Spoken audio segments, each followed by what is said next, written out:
Welcome back. As we were talking about the Africa Initiative for Games and Digital Applications Innovation, and we talked about it earlier in our intro, and we're very delighted to be having with us here live Ambassador Ibrahim Jibril, is ex-Foreign Affairs Secretary for African students in Egypt.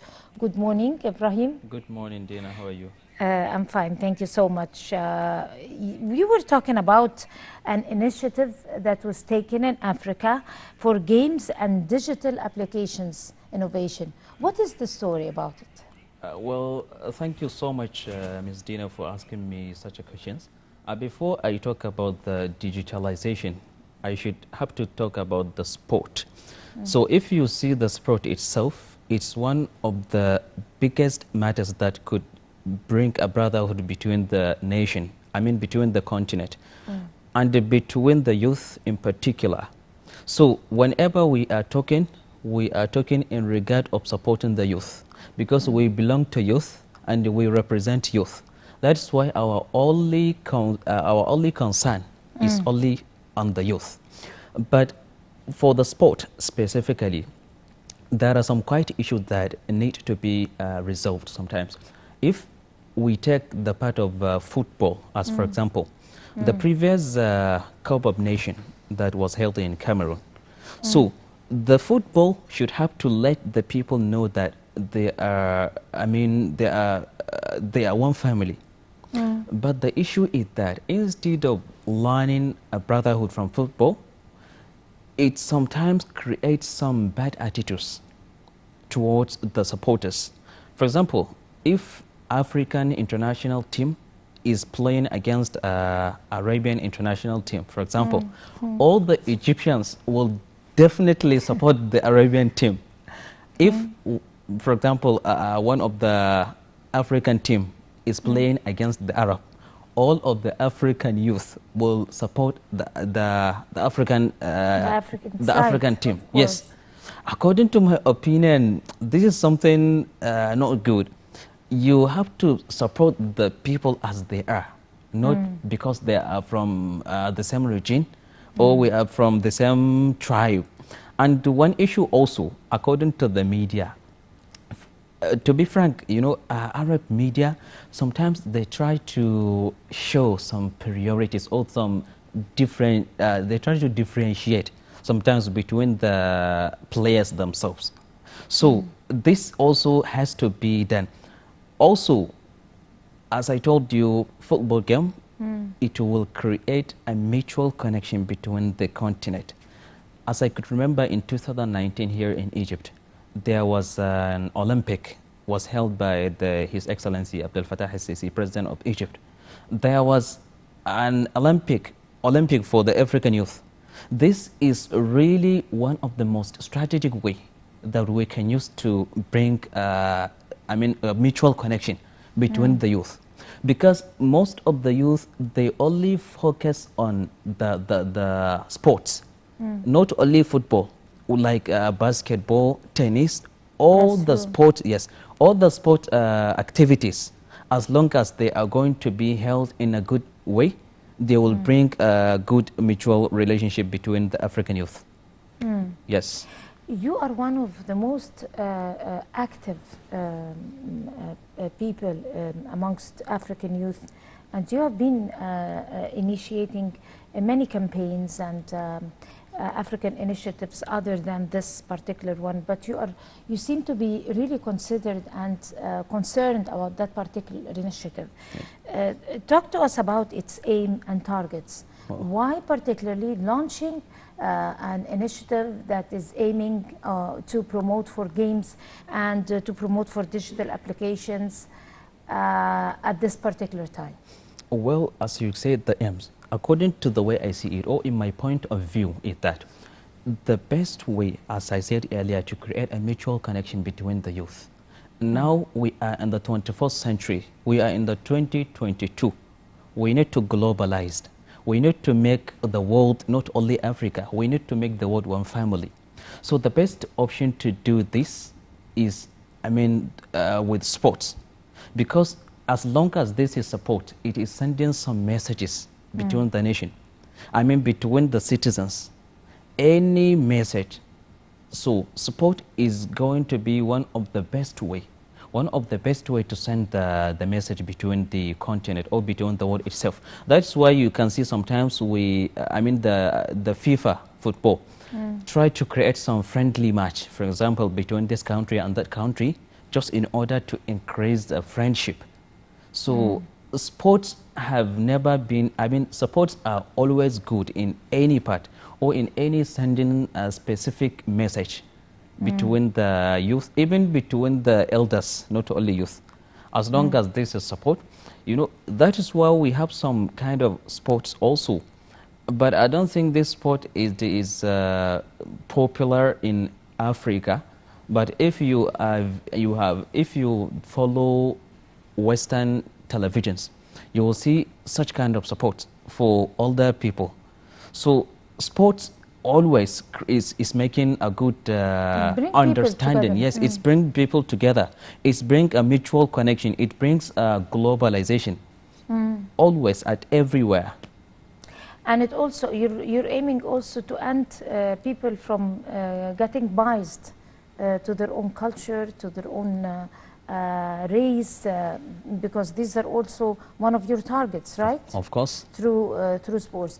But it seems like some people, when they look at this initiative, they would understand that this is an initiative to promote games online or to promote digital applications, but not only sports. But you're mainly aiming at sports, right? Yes. But no games. No games. It depends. It can be sport or games. The sport can be a game, and the game can be a sport.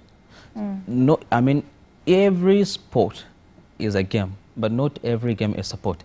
Sport, is sport. It might be, the game might be political, might be economical game, it might be sport also. You mean the significance and icons for this? Exactly. But then when we talk about something online and something that is digital, didn't it cross your mind to consider maybe also cultural initiatives or cultural games, something that would unite people through different histories of each nation or something like that? I know it does not seem like it seems like an old-fashioned initiative, but yes. At the same time it would also encourage and set awareness for youth to get acknowledged with the history of different nations and try to, like you were just saying, you kindly said, that brings nations together through culture. Sure. So, this, as I've been saying before, that anything has to be strategized, has to have a specific strategy. The games, as you say, or the digitalization, as you say. Before, I used to see that something to make a digital, for example, as I could remember when I was in the level 3 university, they told us that the exam or the semester is going to be digital, is going to be on internet. I was thinking that, how can that be? I cannot write exam online, because at that time I used to see that the way I read, I am conservative. I mean that I used to read, for example, I cannot see the screen or the system in order to make to read. I must have to get a hard copy of the papers in order to read. But when it started from the beginning, I was feeling it like this is so much hard. So at that time, we started receiving lectures through Zoom, sometimes through a meeting, and sometimes through this, what do they call this application? Teams. So it started from there. After then, I was thinking, how can we gonna write exam online? How could that be? When it comes to then I realized that this is easier than to have a hard copy and to write. And you will understand, you will focus more, and you do not, you do not feel afraid. While when you are in the class writing an exam with a hard copy of the papers, there was invigilators. There are some people looking at you. You will feel nervous, But while you are in the room, you are writing exam in a digital way online, no one will be looking at you. And by the way, you will not think of cheating from the books. You will not, because your main focus on the time, because there's a specific time to finish the exam. But it needs adaptation also to have hands online. Yes, it needs adaptation, as you said.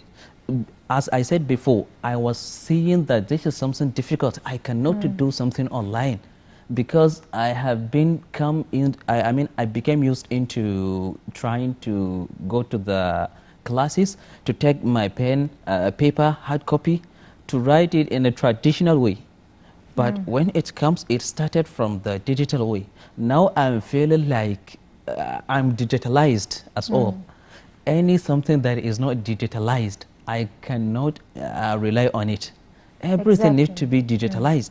And also, His Excellency Mr. President, he has been doing his best also to put this digitalization in the continent. He really supported this digitalization, as I realized. It's one of the main goals of sustainable development. Yes, one of the main Vision goals of 2050. sustainable development, as you said, digitalization. And also he has much focus on the Egyptian youth. Not only Egyptians, on African youth also as well. Egyptian government is doing her best in improving the youth, but it needs to do much better than this. The government is doing her best. What I mean by the government needs to do more is that you can see in Egypt, one of African youth come to Egypt. He spent, for example, so many years in Egypt, but he still has to go to the immigration office every year to get a visa. I mean, to get a resident permit. For example, for me as a Nigerian, I have been in Egypt for 7 years almost. 7 years now. Yes, almost 7 years. You're becoming an Egyptian. Yes, I should have to become an Egyptian, but every year I must have to go to the immigration office in order to submit my document, to get or to renew my residence permit. So this has to be upgraded, I think. For example, we as Africans, even if we are not going to be given a nationality, at least there are supposed to be 5 years residential permit, because Egypt, we can call it the center of African youth, or the capital of African youth. So one thing that will develop it to make this capitalization is that this citizenship should have to be given, because if you look at all the other nations, for example in Nigeria, if you come to Nigeria as, for example, you Adina, right after 3 or 5 years, you become Nigerian automatically. Really? Yes, automatically you become Nigerian. Even the developed countries. I don't have to renew the residence. You do not have to renew the residence. Even if you look at the most developed countries, Western countries and America in particular, everyone go to the country just after 5 years. He became a national. He became, a citizen. He became a citizen. So I think this is one of the best way that we can use to become one. To become one family. We should have to transfer between the nationalities also. Also, another strategy that we can use to engage, to become our youth, I believe that we must have to exchange the, what do I call it? We must have to exchange the personal life. For example, someone from Nigeria, if I had a say in Africa, every African must marry Egyptian and every Egyptian must marry African. Not a must, but I will give this as a suggestion. A call. A suggestion. Yes. But there are programs. Out of that particular idea that you hinted at, there are programs like exchange students, like that students would go a year abroad and another student would go.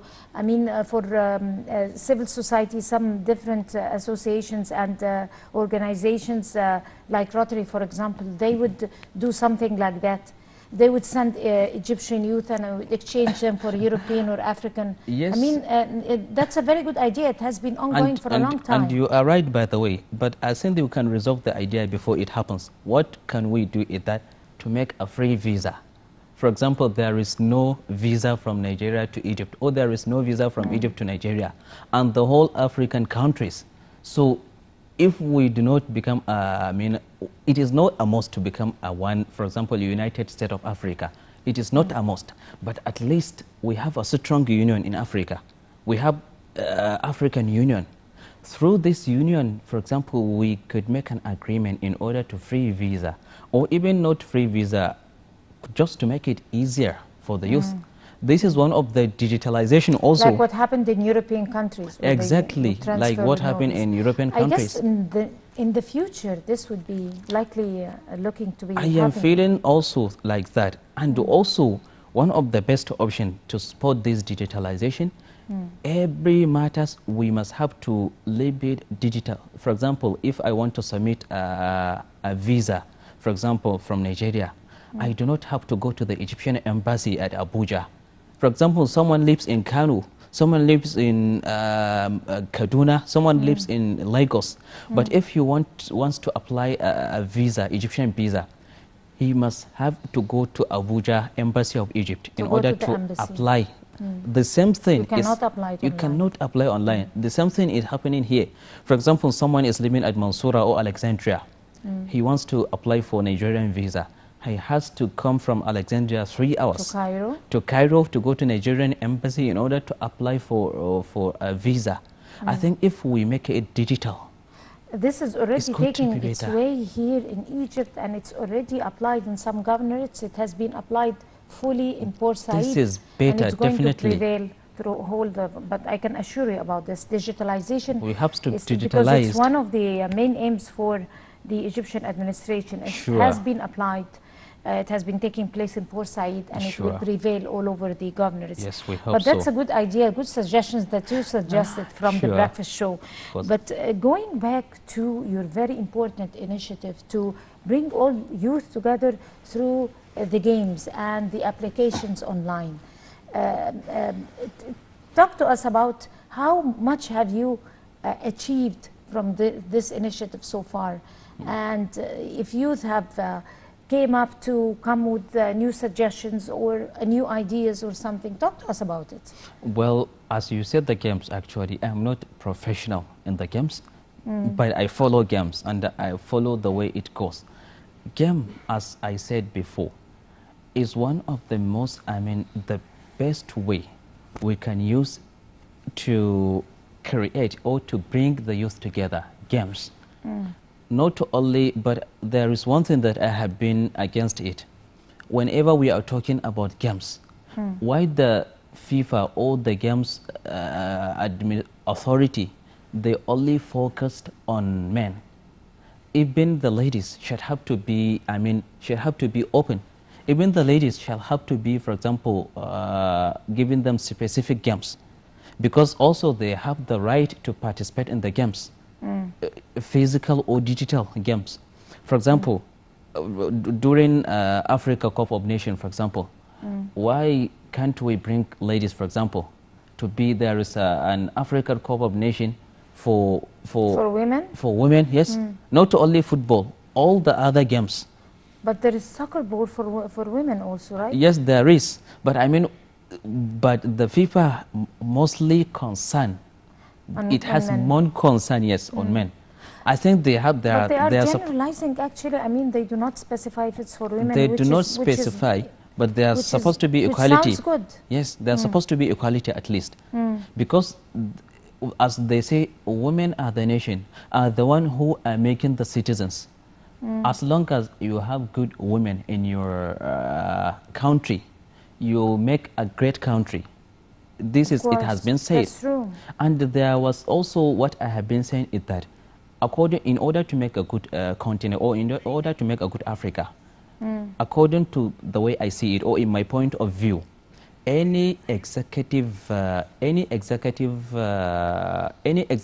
order, according to my opinion, in order to make Africa great, or in order to make the world great, any executive position shall be given to younger age, and any legislative position must be given to elders. So if we do this, I believe that we will make a strategic country. We will make a strategic leadership. We will make a strategic youth if the people are ready to work. So actually games, sports, or anything that related to youth is good in making a good country and in making a good continent as well.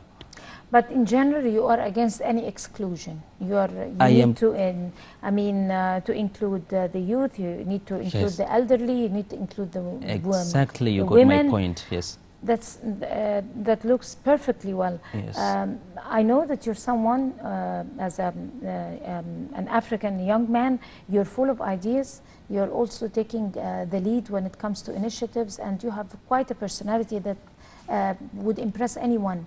I want you to give us your final thoughts about the future for youth generations in the African continent as we're wrapping up Okay. our talk. Okay, then the future of youth and How do you expect or look forward? I have big expectations on the future of African youth. You know, sometimes I think bigger than my mind. I believe so. But as I have been saying earlier, and I will keep saying it, youth have been well trained in our great continent. But we need to be specific. I mean, we are not asking the African governments to give us leadership. We need at least to include youth in exercising the decision making. So this is the only way that will let youth participate in the government, because 80% of African youth, as I have been saying, 80% of African youth are youth. I mean 80% of African citizens are youth. It is the only continent in the world, in the entire world, that got this large number of percentage of youth, 80%. So I believe that our youth are becoming better. Our youth are becoming knowing each other, because the Africa of today didn't used to be Africa of before.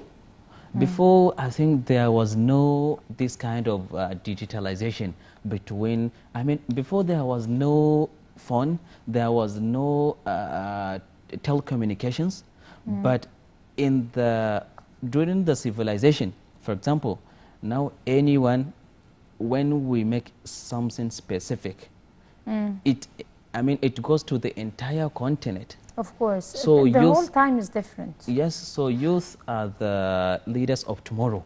I believe so. Hopefully, inshallah. Yes. On this very optimistic note, Ambassador Ibrahim Jibril, your former Foreign Affairs Secretary for African Students in Egypt, we'd like to thank you Thank you very so much and wish you all the best. It is a great honor Thank you and for pleasure coming, to have and you. you have a beautiful Thank day. you so much. And we're going to go to a short break and we'll come to continue the breakfast show, so stay with us.